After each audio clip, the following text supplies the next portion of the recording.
When I was researching for my first corals, I read a lot of stuff like no SPS, only soft corals. In the end, I got some soft corals. But what if I tell you that right now, 1 month into my first ever reef tank, my tank is filled with lots of different corals, mainly SPS and LPS. Fortunately, I went to the right person to buy my first corals, who surprised me by recommending many corals that I thought were super difficult. This all starts 1 week after I filled the tank. I went to my saltwater aquarium shop of trust and came home with the first batch of corals. And to my surprise, with mainly SPS corals. My reefing journey started with one Seriatopora caliendrum green and one Seriatopora caliendrum silver.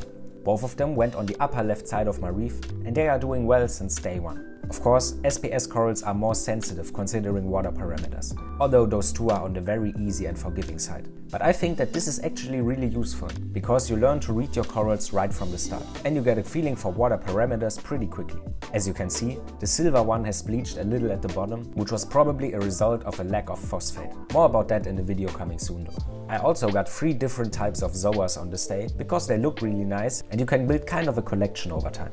I also added 2 classical beginner corals on this day, Xenia and the Briareum. Both of them have the reputation of being so easy that they can overgrow your reef. That's why the Briareum is separated from the main reef. And I also pay attention that the Xenia does not spread on the other rocks. I love the way those heads pump every few seconds, and the color and movement of the Briareum is also one of my favorites. The last coral I took home on this day was this big red Montipora plate. It immediately covered a lot of space, and it has some kind of tunnels inside which are home to a small brittle star. Very cute. So like that, my tank already had some good corals for the start.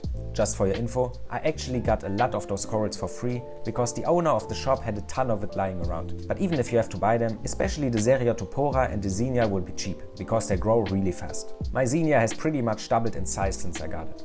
I waited for a week to see how the corals adapt to the tank, and everything went really well. So I went for the second batch. This time I got my first LPS corals. First, a neon green Caulastrea. It's one of the easiest stone corals and introduced a really interesting look to the tank. I also got this coral, which is called beard coral in Germany. And I think the English name is Duncan Coral. If you want a scientific name, have fun. I really love the look of this coral and the slow movement it adds to the tank. I also got 2 more Montipora corals. One of them is this neon green Montipora confusa. Apart from the intense color, it is also a really fascinating coral because it can either grow as a plate, branch out, or do something in between the two.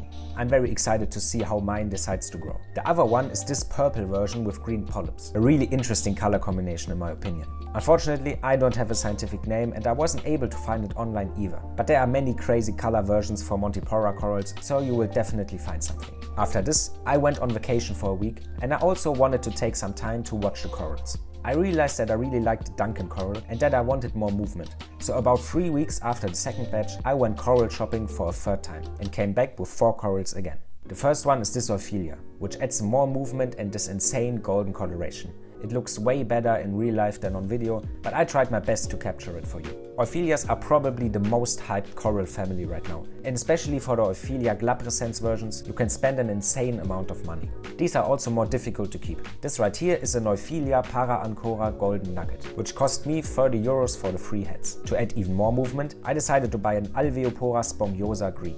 I love the tentacle type look and the fact that it looks like a goniopora, which are awesome looking corals, but a bit more difficult and a lot more aggressive towards other corals, so nothing for a small tank like mine.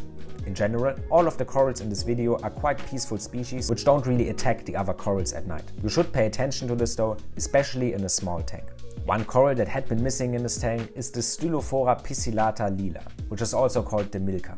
It's arguably the easiest SPS coral and a great addition to any tank. The last coral I added until now is a member of a coral family that always brings in a completely new vibe for me. A Gorgonian, more specifically Plexaura homomalla. Color-wise, this one is nothing spectacular, but its shape is really cool and gives the tank a more natural feeling, at least for me. And that's it for now. I will get some more corals for sure, but I think this is a pretty good start. As you can see, I placed the SPS in the upper parts of my reef because they like to have more flow and light, while especially the LPS are placed at the bottom with less light and current. Just research this for your corals and over time you will see if it likes its spot anyway. Also, while all of those corals can be labeled as easy, if you want to have success with them, you have to be motivated to give them the best environment possible. By that, I mainly mean water parameters, because this will need some practice. But if you start this hobby, you surely are motivated to learn and it's very rewarding. There will be a video about this very soon, so if you are a beginner as well, you should consider subscribing. I'll see you in the next one.